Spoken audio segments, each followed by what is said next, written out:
محترم ناظرین، آج ہم آپ کو واقعہ سنانے والے ہیں ایک اللہ والی اور کتے سے زنا کا۔ اس واقعے کو جاننے کے لیے ویڈیو کو آخر تک لازمی دیکھیے گا۔ بسم اللہ الرحمن الرحیم۔ ایک بستی میں ایک نیک بیوہ عورت رہا کرتی تھی۔ اس کے شوہر کی وفات ہو چکی تھی۔ اس کا شوہر اس بستی کا بہت ہی نیک سرپنچ تھا، جو لوگوں کے فیصلے بڑے ہی عدل و انصاف کے ساتھ کیا کرتا تھا۔ اسی وجہ سے اس کی بیوی کی نیک نامی کے چرچے پوری بستی میں مشہور تھے۔ وہ ایک اللہ کی عبادت کرنے والی، پردہ دار، تہجد گزار، عبادت پسند عورت تھی اور ایک نیک شخص کی بیوی تھی۔ اسی وجہ سے اس کے پاس لوگ دین سیکھنے کے لیے آیا کرتے تھے۔ وہ لوگوں کو اللہ کے بارے میں بتاتی اور دین کی تبلیغ کیا کرتی۔ لوگ اس کو بہت زیادہ پسند کرتے اور اس کی بہت زیادہ عزت کیا کرتے تھے۔ اس کے شوہر کے ہوتے ہوئے کبھی کسی نے اس کی طرف نظر اٹھا کر بھی نہیں دیکھا تھا۔ وہ عورت بہت ہی نیک اور خوبصورت تھی۔ بدقسمتی تھی کہ اس کی کوئی اولاد نہیں تھی۔ شوہر کے فوت ہو جانے کے بعد وہ اکیلی ہی رہتی۔ اس کے اوپر کسی مرد کا سایہ، کوئی بہن بھائی نہیں تھا، نہ ماں باپ کا سایہ تھا۔ وہ اکیلی ہی اس گھر میں اپنی زندگی گزار رہی تھی اور اللہ تعالیٰ کے ذکر و اذکار میں ہمیشہ مشغول رہتی۔ وہاں بستی والوں کو اچھی طرح سے جانتی تھی کہ شوہر کے فوت ہو جانے کے بعد اب لوگ مجھ پر الزام بھی لگا سکتے ہیں، جینا حرام بھی کر سکتے ہیں، بری نظر سے دیکھ بھی سکتے ہیں، لیکن اسے اللہ کی ذات پر بہت زیادہ یقین اور توکل تھا۔ وہ ہمیشہ اللہ تعالیٰ کی عبادت میں مصروف رہتی۔ شوہر کے ہوتے ہوئے وہ کبھی بھی گھر سے باہر نہیں نکلتی تھی، مگر شوہر کی وفات کے بعد کسی نہ کسی کام کے لیے اسے جانا پڑتا تھا۔ سارا دن وہ روزے میں رہتی، رات کو لمبے لمبے سجدے کرتی۔ ایک مرتبہ وہ کسی کام کے لیے گھر سے باہر نکلی تو اس بستی میں ایک بہت ہی امیر شخص تھا۔ جب اس کی نظر اس عورت پر پڑی تو اس کا دیوانہ ہو گیا اور وہ بہانے سے اس سے بات کرنے کی کوشش کرتا، مگر وہ عورت اپنے کام سے کام رکھتی اور گھر واپس آ جاتی۔ ایک مرتبہ اللہ کا کرنا ایسا ہوا، وہ ایک مرتبہ گھر سے باہر نکلی، راستے میں جا رہی تھی کہ راستے میں ایک چھوٹا سا کتا ملا جو بہت زیادہ زخمی تھا۔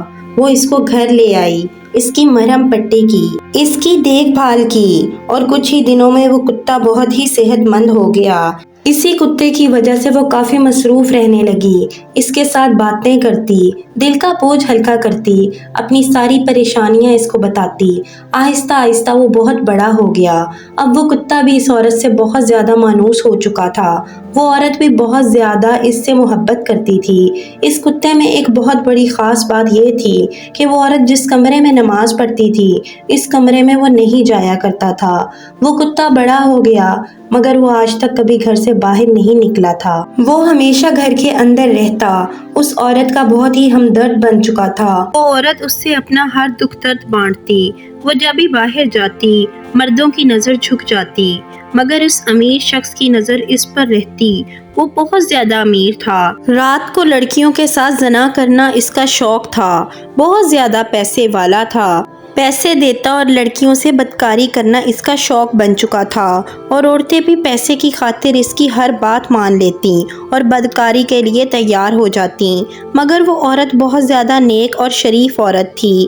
ایک دن اس آدمی نے اس عورت کے یہاں اپنے ملازم کو بھیجا اور کہا اس عورت کو کہو کہ مجھ سے آ کر ملے۔ عورت نے ملازم کو کہا کہ اس کو جا کر کہو میں غیر مردوں سے ملا نہیں کرتی۔ اس ملازم نے جا کر اس آدمی کو یہی جواب دیا اور وہ غصے سے پاگل ہو گیا۔ کہنے لگا آج تک کسی بھی عورت نے مجھے منع نہیں کیا تھا، یہ کون ہے جو مجھے دھتکار رہی ہے؟ وہ اس کے دروازے پر گیا، دروازہ بجایا۔ عورت نے پوچھا کہ کون ہے؟ وہ کہنے لگا اس بستی کا امیر ترین انسان ہوں۔ اس عورت نے کہا امیر ہو یا غریب ہو، نواب کا بیٹا ہو یا کوئی شہزادہ ہو، میں کسی کو نہیں جانتی، تم یہاں سے واپس چلے جاؤ۔ اس نے کہا میں نے جب سے تمہیں دیکھا ہے مجھے تم سے محبت ہو گئی ہے اور میں تمہارے ساتھ ایک رات گزارنا چاہتا ہوں۔ اس کے لیے تم جتنی چاہو گی میں تمہیں دولت دے دوں گا۔ اس عورت نے کہا کہ اگر محبت ہو گئی ہے تو پھر مجھ سے شادی کرو، اس طرح زناکاری کی دعوت نہ دو۔ اس نے کہا میری پہلے ہی 4 بیویاں ہیں جو جہیز میں بہت زیادہ مال و دولت اور پیسہ لے کر آئی ہیں، میں تم سے شادی نہیں کر سکتا، تمہیں دنیا کی ہر چیز دوں گا مگر تم سے شادی نہیں کر سکتا۔ اس عورت نے کہا کہ اللہ کے خوف سے ڈر اور یہاں سے چلا جا، یہ دولت، یہ پیسہ اللہ سے ڈرنے والوں کو متاثر نہیں کر سکتا، تم یہاں سے دفع ہو جاؤ۔ وہ آدمی بار بار اس کے دروازے پر اس سے ملنے کے لیے آتا مگر وہ عورت اس کا چہرہ دیکھنا پسند نہ کرتی اور واپس بھیج دیتی، اور ایک رات اس نے سوچا کہ کیوں نہ میں اپنے آدمیوں کو حکم دوں کہ اس عورت کو اٹھا کر لے آئیں، اور اس کے آدمی اس عورت کے گھر کے پاس پہنچے تو نہ جانے ایسی کون سی طاقت تھی جو ان کو اٹھا اٹھا کر باہر پھینک رہی تھی۔ وہ گھر کے اندر داخل ہی نہیں ہو رہے تھے اور آ کر یہ پوری بات اپنے مالک کو بتائی۔ انہوں نے کہا کہ وہ کوئی عام عورت نہیں ہے، اسے کوئی بھی ہاتھ نہیں لگا سکتا، وہ بہت ہی خطرناک عورت ہے، اس کے گھر کے پاس کوئی ایسی چیز موجود ہے جو اس کا ہمیشہ خیال رکھتی ہے۔ اس آدمی کے دماغ نے ایک شیطانی چال چلی، اس نے وہاں کے کچھ امیر لوگوں کو اپنے ساتھ ملایا اور کہنے لگا کہ اس بستی میں بہت ہی خوبصورت اور حسین و جمیل عورت ہے، میں نے اپنی پوری طاقت استعمال کی مگر وہ میرے ہاتھ میں نہیں آئی، اگر تم لوگ چاہو تو اس کو کسی بھی طرح سے حاصل کر سکتے ہو، پھر جب وہ ہمیں مل جائے گی تو ہم مل کر اسے بانٹ لیں گے، یعنی کہ اس کے ساتھ بدکاری کر لیں گے۔ سب باری باری اس کے گھر کے پاس گئے مگر وہ عورت ان شیطانوں کو دروازے سے واپس بھیج دیتی۔ وہ سب مایوس ہو کر اس رئیس آدمی کے پاس گئے اور جا کر کہنے لگے وہ عورت کسی کے بھی ہاتھ میں نہیں آنے والی۔ اس آدمی نے کہا میں اس سے بدلہ ضرور لوں گا، ایسی کوئی بھی عورت نہیں جو مجھے انکار کر سکے، مگر اس کی ہمت کیسے ہوئی، اس کو اس کی سزا ضرور ملے گی۔ یہ پوری بستی اس کی بہت زیادہ عزت کرتی ہے، اس کو بہت زیادہ نیک سمجھتی ہے، ہم اس کو اس بستی میں طوائف ظاہر کریں گے، سب لوگ اس پر لعن طعن بھیجیں گے۔ وہ سب مرد اس کے دروازے پر جاتے، عجیب عجیب آوازیں نکالتے، تانے دیتے، اس کے گھر کے سامنے کوئی چیز رکھ دیتے، کبھی اس کے گھر کے اندر کوئی پتھر پھینک دیتے۔ وہ یہ سب دیکھ کر اللہ سے رو رو کر دعائیں کرتی، یا اللہ تو میری مدد کر۔ ایک مرتبہ یہ لوگ اس کے دروازے کے سامنے کھڑے تھے کہ انہوں نے اندر کتے کی آواز سنی۔ یہ آواز سن کر وہ سب حیران رہ گئے اور رئیس آدمی اس کتے کی آواز سن کر کہنے لگا تم لوگ جانتے ہو کہ یہ عورت کیوں ہماری باتوں میں نہیں آ رہی، کیونکہ یہ عورت اس کتے کے ساتھ زنا کرتی ہے۔ استغفر اللہ۔ آہستہ آہستہ یہ بات ان لوگوں نے پوری بستی میں مشہور کر دی۔ یہ ایک ایسا الزام تھا کہ اس بستی کی ہر عورت، ہر مرد توبہ توبہ کرنے لگا۔ وہاں کے لوگ اور عورتیں کہنے لگیں کہ اس لیے ہم کہتے تھے کہ یہ عورت شادی کیوں نہیں کر رہی، کیونکہ یہ ایک کتے کے ساتھ بدکاری کرتی ہے۔ اب وہ عورت اپنی نیک نامی، عبادت گزاری اور اللہ تعالیٰ کے ذکر و اذکار کی وجہ سے اس بستی میں بہت زیادہ مشہور تھی، جس کی وجہ سے لوگ اس کی عزت کرتے تھے، مگر اب وہی لوگ اس کو پتھر مارنے لگے، لعن طعن کرنے لگے۔ سجدے میں گر کے وہ اللہ سے رو رو کر دعائیں کرتی کہ یا اللہ تو میری مدد کر، میں بہت کمزور ہوں۔ اس کا رونا دیکھ کر بے زبان کتا بھی رونا شروع ہو گیا، اس عورت کے درد سے بے زبان جانور بھی رونے لگا، اور وہ کمزور عورت کچھ نہیں کر سکتی تھی، صرف اللہ کے حضور سجدے میں گری رہی اور اللہ سے دعائیں مانگتی رہی اور کہتی کہ یا اللہ میں نے ایسا کون سا گناہ کیا ہے جس کی مجھے اتنی بڑی سزا مل رہی ہے، تو مجھے معاف کر دے، میرا صبر ختم ہو گیا ہے، مجھ سے برداشت نہیں ہوتا کہ مجھ پر کوئی اتنا گھٹیا الزام لگائے، یا اللہ تو میرے حق میں انصاف کر، میں بہت زیادہ کمزور ہوں، اس سے زیادہ انسان کی اور کیا تذلیل ہوگی کہ وہ ایک کتے کے ساتھ زناکاری کے لیے بدنام ہو جائے۔ اب اللہ کی قدرت دیکھیے کہ اس بستی میں ایک اللہ والے بھی رہا کرتے تھے جو اللہ کے بہت ہی نیک بندے تھے، اس بستی میں رہنے والے تمام لوگ ان کی بہت عزت کرتے تھے، وہ اللہ والے جو فیصلہ کرتے تمام لوگ بڑی عزت و احترام سے مان لیتے۔ اب اس رئیس نے پورے محلے کو اکٹھا کیا اور کہا اس طوائف کو یہاں سے نکلوانا ہوگا اور اس کے لیے ہمیں اس اللہ والے قاضی کے پاس جانا ہوگا اور وہ ہمارے حق میں جو فیصلہ کرے گا وہی بہتر ہوگا، اور ہم امید کرتے ہیں کہ فیصلہ ہمارے حق میں ہوگا۔ وہ پورے محلے کو لے کر اللہ والے قاضی کے پاس پہنچ گیا اور جا کر کہنے لگا کہ اس بستی میں فلاں عورت بہت ہی بدکار ہے، یہاں تک کہ اس نے اپنی بدکاریوں میں ایک کتے کو بھی نہیں چھوڑا، اور ہم چاہتے ہیں کہ اس کو سزا سزا ملے، اس کو سنسار کر دیا جائے، اس عورت کو لہو لہان کر کے اس بستی سے نکال دیا جائے، وہ ہے ہی ان پتھروں کے قابل، آپ جلدی سے اسے اس بستی سے نکال دیں۔ قاضی اللہ والے تھے، اللہ کے نیک بندے تھے، انہوں نے اس کی بات بڑے غور سے سنی اور تحمل سے سنی۔ اس کے بعد انہوں نے ایک شاگرد کو حکم دیا، جاؤ اس عورت کو بلا کر لاؤ۔ اللہ والے کا شاگرد اس عورت کو بلا کر لانے گیا اور سیدھا اس عورت کے گھر گیا، جا کر کہنے لگا، آپ کو وقت کے قاضی نے بلاوا بھیجا ہے۔ اس عورت نے کہا کہ وہ مجھے کیوں بلا رہے ہیں؟ اس نے کہا کہ میں نہیں جانتا، شاید کوئی فیصلہ کرنا ہے جس کے لیے آپ کا وہاں ہونا بہت ضروری ہے۔ وہ عورت اس کے ساتھ چل پڑی۔ شاگرد ان کو اور اس عورت کو لے کر ایک الگ کمرے میں چلا گیا جس کے بارے میں کوئی بستی والا بھی نہیں جانتا تھا۔ جب اللہ والے کو پتہ چلا کہ وہ عورت آ چکی ہے، وہ اندر گئے اور جا کر اس عورت کو کہنے لگے، اے عورت، کیا تو کتے کے ساتھ زناکاری کرتی ہے؟ یہ سن کر وہ عورت رونے لگی اور کہنے لگی، آپ تو اللہ کے نیک بندے ہیں، آپ اپنے علم کے ساتھ جو فیصلہ کریں گے یقیناً وہ صحیح کریں گے۔ وہ اللہ والے باہر آئے اور وہ رئیس آدمی جنہوں نے اس عورت پر تہمت لگائی تھی اور ان کو الگ الگ کر دیا۔ سب سے پہلے اللہ والے نے اس رئیس آدمی کو بلایا جس نے عورت پر الزام لگایا تھا۔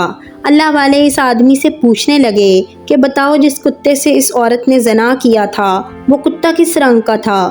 وہ آدمی ایک دم ڈر گیا کیونکہ اس نے کتے کو دیکھا ہی نہیں تھا۔ وہ کہنے لگا کہ کتا کالے رنگ کا تھا۔ پھر دوسرے کو بلایا اور اس سے یہی سوال کیا تو وہ کہنے لگا کہ کتا سفید رنگ کا تھا۔ پھر تیسرے کو بلایا تو اس نے بڑا سوچ کر جواب دیا کہ کتا سرخ رنگ کا تھا۔ چوتھے کو بلایا، اس سے بھی یہی سوال کیا گیا اور اس نے بتایا کہ کتے کا رنگ خاکی تھا۔ پھر اللہ والے نے اس عورت کو بلایا۔ جب عورت اس کتے کے ساتھ دربار میں آئی، سب کی آنکھیں پھٹی کی پھٹی رہ گئیں کہ یہ کیا کر رہی ہے یہاں پر۔ جب اس کی نظریں اس کتے پر پڑیں، اس کتے کا رنگ نہ تو کالا تھا، نہ سفید تھا، نہ لال تھا اور نہ ہی خاکی، بلکہ وہ تمام رنگوں سے بنا ہوا تھا۔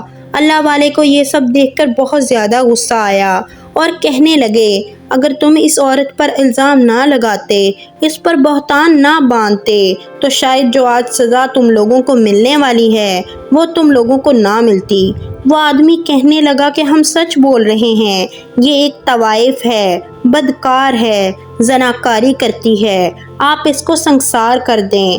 وہ اللہ والے غصے میں آئے اور کہنے لگے، اچھا، تم سب نے اپنی سچی گواہی دے دی، اس عورت کے بارے میں ابھی ایک اور گواہی باقی ہے۔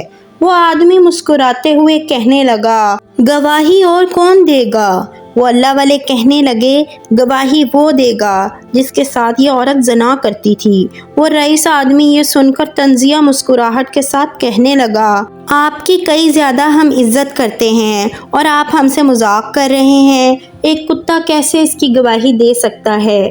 وہ اللہ والے کہنے لگے کہ جب کسی بے گناہ کے ساتھ زیادتی ہو رہی ہو، پھر یہ کتا تو کیا، چرند پرند پہاڑ ہر چیز گواہی دے سکتی ہے، کیونکہ اللہ جب زبان دینے پہ آتا ہے تو پھر جانور کیا چیز ہے، وہ بے جان چیز میں بھی زبان ڈال دیتا ہے۔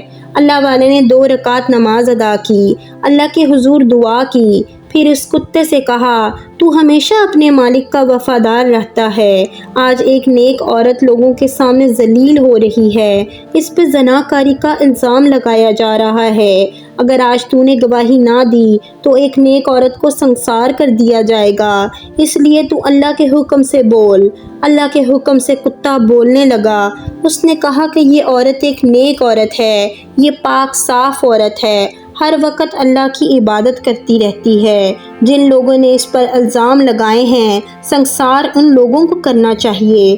وہیں اللہ والے نے فیصلہ سنایا کہ اگر کسی نیک پاکیزہ عورت پر الزام لگایا جائے اور پھر مجبور کیا جائے کہ اس کو سنسار کیا جائے، یہ بہت بڑا گناہ ہے، لہٰذا ان چاروں کو سنسار کر دیا جائے، بستی کا ہر شخص ان کو پتھر مارے اور پھر الٹا لٹکا کر ان کو قتل کر دیا جائے۔ سب نے یہ فیصلہ قبول کیا۔ اللہ والے کی ہاں میں ہاں ملائی۔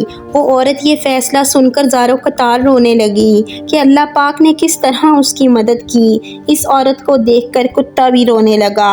اب وہ چاروں آدمی رونے لگے اور کہنے لگے کہ ہمیں معاف کر دیں، ہم سے بہت بڑی غلطی ہو گئی، ہم نے بہت زیادتی کی اس عورت پر، ہم آج کے بعد ایسا گناہ کبھی نہیں کریں گے۔ اس اللہ والے نے کہا کہ اس دربار میں جو فیصلہ ہوتا ہے وہ اٹل ہوتا ہے، اس لیے ان کو سنسار کر دیا جائے۔ اب ان چاروں کو سنسار کر دیا گیا اور پھر الٹا لٹکا کر قتل کر دیا گیا۔ محترم ناظرین، کسی پر الزام لگانا اللہ کے یہاں ناقابل برداشت گناہ ہے۔ حضرت محمد صلی اللہ علیہ وآلہ وسلم نے فرمایا، جس نے کسی کے بارے میں ایسی بات کہی، ایسا الزام جھوٹا لگایا یا پھر جھوٹی بات کہی جو حقیقت میں نہیں ہے، تو اللہ پاک اسے قیامت کے دن دوزخ کی آگ میں ڈال دے گا۔ استغفر اللہ۔ اللہ پاک سے دعا ہے کہ اللہ پاک ہمیں ہمیشہ سچ بولنے کی توفیق عطا فرمائے۔ آمین یا رب العالمین۔ پیارے دوستوں، اس ویڈیو کو زیادہ سے زیادہ شیئر کریں تاکہ لوگوں کو آگاہی حاصل ہو سکے، اور مزید ایسی معلوماتی ویڈیوز کے لیے ہمارے چینل کو سبسکرائب کریں۔ جزاک اللہ۔